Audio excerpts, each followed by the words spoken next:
Sejam muito bem-vindos ao Fisiculturismo News Online, eu sou o Vitor e estamos de volta. E dessa vez nós vamos falar sobre o resultado do Big Man Pro que aconteceu lá na Espanha. Nós tivemos o Marcelo Horst competindo. Será que foi justo? Será que ele merecia vitória? Será que ele merecia colocações mais baixas? É isso que nós vamos falar. E também aqui nós vamos falar sobre Toguro, onde nós temos uma triste notícia envolvendo ele e uma das suas empresas. E também eu vou trazer aqui para vocês uma novidade, uma atualização sobre o caso da lesão do Michael Krizo, beleza? Vamos para o que interessa.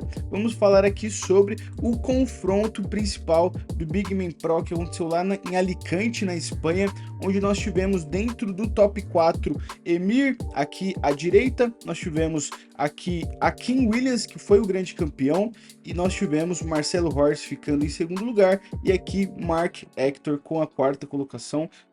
Todos trouxeram ótimos físicos, mas não vou ver pose a pose, mas vocês vão ver com uma certa facilidade que cada um deles possui características diferentes, trouxeram pontos fracos diferentes e também pontos fortes diferentes. E o que é notável para a gente justificar é a Kim trouxe um volume muito bruto, trouxe separações musculares também bem impressionantes. Eu não me lembro de ver ele assim com separações tão aprofundadas nas suas pernas, pelo menos não de cabeça, mas apesar dos seus pontos fracos, né, o seu principal ponto fraco, que é a dorsal, como vocês podem ver até de frente, ela salta muito aqui de cima, né, a gente vê aqui, ó, sua cintura, e aí de repente uma curva super acentuada da sua dorsal, mostrando quanto que ela começa muito de cima, né, enquanto os outros é uma curva menos acentuada. Olha aqui o do Horst, como que surge, começa mais de baixo, né? Apesar da dorsal do Akin ser bem larga, mas ela tem esse defeito, e de costas ela acaba ficando bem nítida essa questão.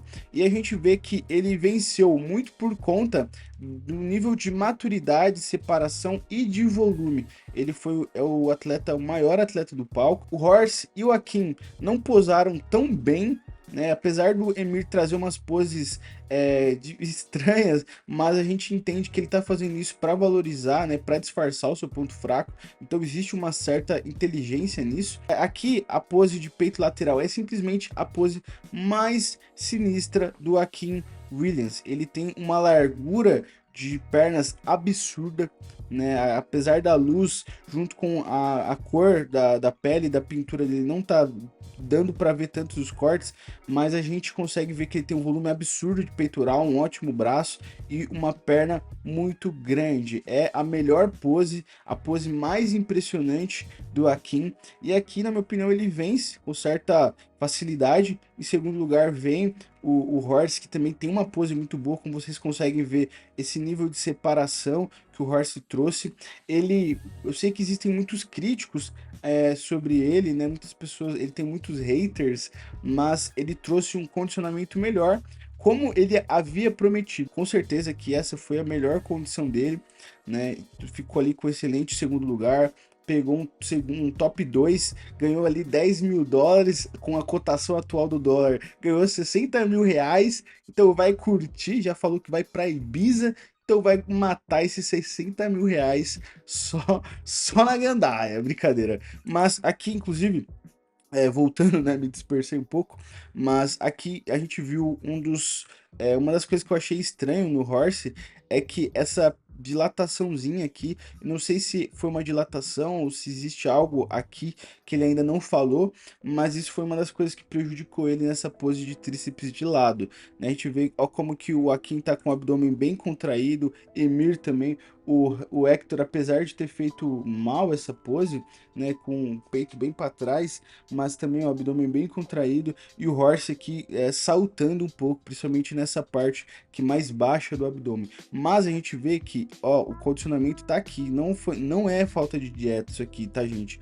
Olha o quadríceps do Horst fibrando, então isso aqui não é falta de dieta, pode ser talvez um bolo fecal que não tinha saído ainda, né, que ele não conseguiu soltar, né? Aquele famoso, em poucas palavras, não conseguiu cagar, né? Então, às vezes pode ser isso, às vezes alguma dilatação por alguma coisa que comeu, gases, enfim, podem ser muitas coisas, né?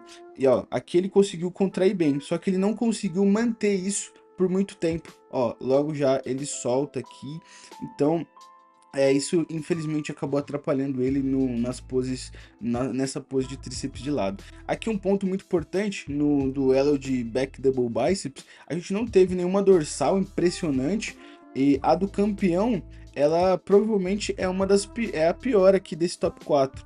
E a gente sabe que ele tem uma lesão na lombar, se eu não me engano foi um acidente, tá gente? Não foi algo de treino, algo nesse sentido, mas é uma realidade. Infelizmente ele não tem essa parte baixa da dorsal, praticamente inexistente, mas aqui a parte de cima muito boa, né? É uma boa dorsal na parte que tem músculos, mas não é o suficiente para vencer, né? Eu gostei bastante dessa dorsal do Emir, né? Apesar de ele precisar de um pouco mais de volume, principalmente aqui nas pernas, mas eu gostei bastante da estética, da espessura dos músculos da dorsal do Emir, né? E eu gostei bastante. O do Hector também tá bem interessante, um desenho legal da dorsal, apesar da iluminação e do vídeo aqui não tá ajudando muito ao ver para ver as separações, mas eu gostei bastante. E a dorsal do Horse, em comparação com a do Akin, que foi o campeão, nós podemos dizer que tá bem equiparável, assim, digamos, né? Eu acho que o Horse tá melhor, tá com uma dorsal melhor aqui nessa pose, mas é aquilo, né? Provavelmente o Horse, entre os dois, tá, gente? Eu acho que, na minha humilde opinião, quem tava com a melhor dorsal aqui foi o Emir. Mas, entre os dois aqui, que tava brigando pelo título de fato, provavelmente o Horse se saiu melhor nessa pose. Eu gosto bastante da muscularidade do Akin nessa parte de frente, só que como ele não tem nada aqui e a dorsal dele sai bem de cima, meio que, enfim, fica meio aberto a interpretação do árbitro que estava ali naquele momento. Eu acho que o Horse deve ter vencido dentro do embate aqui entre os dois melhores, mas daria para entender o Akin vencendo, né? Tá com as pernas muito grandes, o Horse também não ficou muito para trás nesse quesito. Mas comenta aqui o que vocês acharam, porque eu sinceramente tô muito confuso, porque são duas dorsais que não são muito boas, que são pontos fracos do atleta, que eu não tô fazendo uma crítica vazia, não tô querendo ofendê-los, mas é uma realidade. Entre eles dois, para ambos, são os seus pontos fracos. Então é difícil decidir quem tá melhor dentre costas que ambos têm ponto fraco. Ambos não têm costas boas. Mas o Horst tem melhorado. Infelizmente o Akin não vai conseguir melhorar muito do que isso aqui, né? Infelizmente. Já o Horst vai, né? Ele pode melhorar, né? Expansão, a gente vai ver também eles fazendo expansão de dorsais. A gente vê que o Akin, ele não fez uma boa pose aqui. Você vê como os outros conseguiram ficar bem mais largos que ele, mesmo o Emir. O Emir é muito menor que o Akin, só que ele ainda conseguiu ficar mais largo, né? Porque ele executou muito bem essa pose. O Horst, na minha opinião, ele é o que ficou melhor nessa pose, sabe? Ficou o mais largo e o que conseguiu ainda apresentar detalhes, então ele não ficou liso. O Hector aqui também ficou muito bom aqui nessa pose. O Emir realmente faltou um pouco de detalhamento, né? Faltou ter massa aqui. Então, na minha opinião, o Horse venceu nessa pose. É importante salientar que, apesar de a gente falar ali pose por pose, mas no fisiculturismo a gente não é como se fosse pontuações as poses, é só julgado pelo conjunto geral. E quando a gente faz essa análise pose por pose, é apenas para dar uma noção de quem está melhor no conjunto geral. Então, quem costuma vencer a maioria das poses se entende que no quesito, no conjunto, ele tá melhor, mas não necessariamente quem vencer mais poses vai vencer, né? O conjunto geral, quando você olha o todo, que precisa estar melhor. E eles vão fazer o most muscular, né? O mais musculoso, e eu tenho gostado bastante dessa variação com os punhos aqui na linha de cintura. Praticamente todos fizeram, né? Só o Mark Hector que fez uma mão na cintura e quase dá uma música isso, né? Quase dá uma axé. Uma mão vai na cintura e outra mão brincadeira. Mas praticamente fizeram quase que a mesma variação, E quando eles fazem todas, a gente sabe que o Most Muscular, existem diversas variações, né? Tem a do caranguejo, que o pessoal fica bem inclinado, tem essa das mãos aqui na cintura, tem essa com as mãos juntas na frente, então tem diversas variações. Então, quando todos fazem a mesma pose, é muito bom de se analisar. E a gente vê quanto que o Horse realmente tem o volume para a categoria, ele precisa trazer, e ele vai trazer ainda mais e melhorar suas costas, mas ele tem o volume para a categoria. Eu vi alguns haters, alguns críticos falando assim, nossa, quando ele tá ao lado desses caras, fica... Podem ir lá no comentário da página, pessoal. Quando ele fica ao lado desses caras, você vê que falta volume. Mas, gente, ele tá perdendo em volume pra quem aqui? Pro Hector? Porque não tá.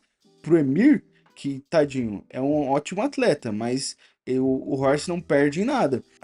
Na minha humilde opinião, merecida essa vitória do Akin, trouxe um volume absurdo, trouxe um condicionamento que eu, de memória, não lembro de ter visto, com separações tão evidentes, ó, como a perna dele tá separando bem, né, o sartório dele. O sartório do Akin é aquilo, às vezes aparece, às vezes não aparece, e ele conseguiu trazer esse ótimo condicionamento. O Akin, ele é um daqueles casos que quando você tem pontos fracos tão evidentes, você precisa acertar em tudo. Você precisa acertar no volume, precisa acertar no condicionamento e aí contar que os seus adversários tenham mais defeitos ou que errem mais do que você. Infelizmente é a realidade. E ele tem conseguido fazer isso. Ele tá conseguindo trazer um volume absurdo, tá conseguindo trazer um condicionamento e ele tá vencendo, tá se destacando em competições. E se ele tivesse uma dorsal equiparável ao seu físico de frente, cara, seria um físico para, sem exagero, para brigar por top 5 de Mr. Olympia, mas infelizmente ele tem esse defeito aqui, né? E é isso, pessoal, na minha opinião, resultados super justos. O que vocês acharam dos resultados? Se você discordou aí de alguma colocação. E vamos aqui para a próxima notícia. Quero falar com vocês sobre o Toguro. Ele fez uma publicação nas suas redes sociais falando sobre um dos caminhões que transportava as bebidas da marca da Mansão Maromba tombou e foi saqueado, né? Então são duas coisas lamentáveis, né? Primeiro, tombar, né? Que é um grande prejuízo, você acaba ali falhando com quem comprou a sua mercadoria e ser saqueado, né? Querendo ou não, é algo muito triste, né? Um roubo. E, enfim, né? E aí ele colocou aqui nas suas redes sociais, ó, eu destaquei as aspas do que ele escreveu. Ele escreveu assim, ó: infelizmente, uma carreta carregada da Mansão Maromba tombou na região de Água Vermelha, na BR-116, quilômetro 11, Água Vermelha, Minas Gerais, né, às 9h30. Protocolo, ele colocou o protocolo e ele destacou: o motorista está bem, mas a carga foi totalmente saqueada. Quem souber de algumas informações, comente aí. O que me ficou a dúvida e o que ele não esclareceu é se a carga tinha seguro, porque geralmente os caminhões têm, né, quando acontece esse tipo de coisa, mas a carga nem sempre todas têm seguro. Eu espero que sim. Mas como ele tá pedindo informações, me deixa essa dúvida, sabe? Se tivesse tudo certo com seguro, ele só ia falar, a gente vai seguir aqui firme e tal. E é isso, né? Tem seguro, mas como não tem essa informação, fica aí a minha dúvida. Mas a gente torce para que tenha, para que dê tudo certo, né? Aqui algumas imagens que ele mesmo postou, a carga tombada já, o pessoal começando a vir pegar. E é aquilo, né? O pessoal já pegou, já tá garantido o fim de ano da rapaziada, né? Então os cria já estão como?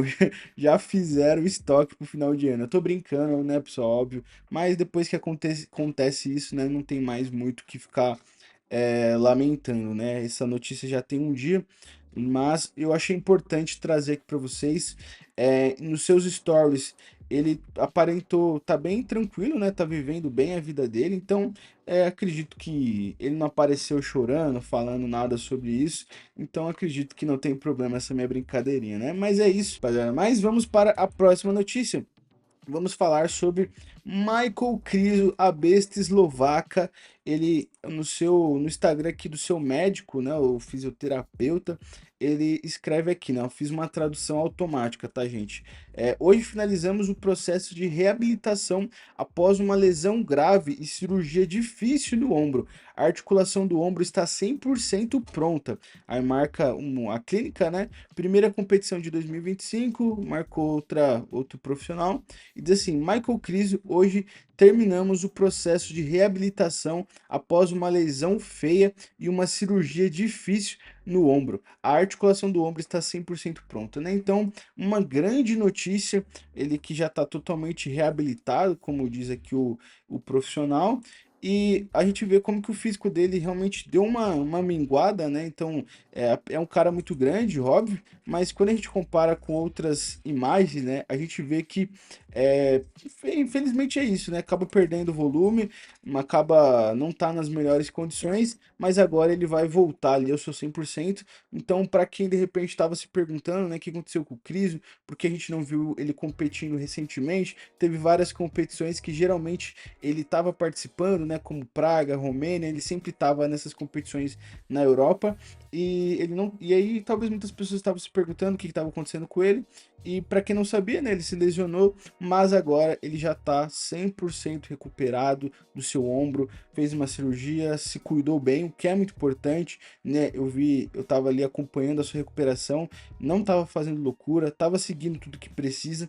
Então é aquilo, né? Fez uma ótima recuperação, tudo tende a dar certo, ele deve recuperar tudo que perdeu aí de massa muscular. Eu vi ele estava fazendo treinos de forma unilateral, né? Só a parte que ele podia movimentar, então isso querendo ou não ajuda bastante a recuperação, mas é isso, besta eslovaca 100% recuperada, né? E o que vocês acharam, pessoal? Acha que ele vai vir com tudo aí em 2025? Vai se conseguir se recuperar rapidamente, recuperar o seu físico rapidamente, ou ele deve aí ter um tempo ainda, deve perder aí 2025? O que vocês acham, né? Depende muito do atleta. Mas é isso, pessoal, espero que vocês tenham gostado dessas notícias, vejo vocês na próxima, deixa um like, um comentário, deixa aqui também, se inscreva se você não for inscrito, e é isso, vejo vocês na próxima, valeu!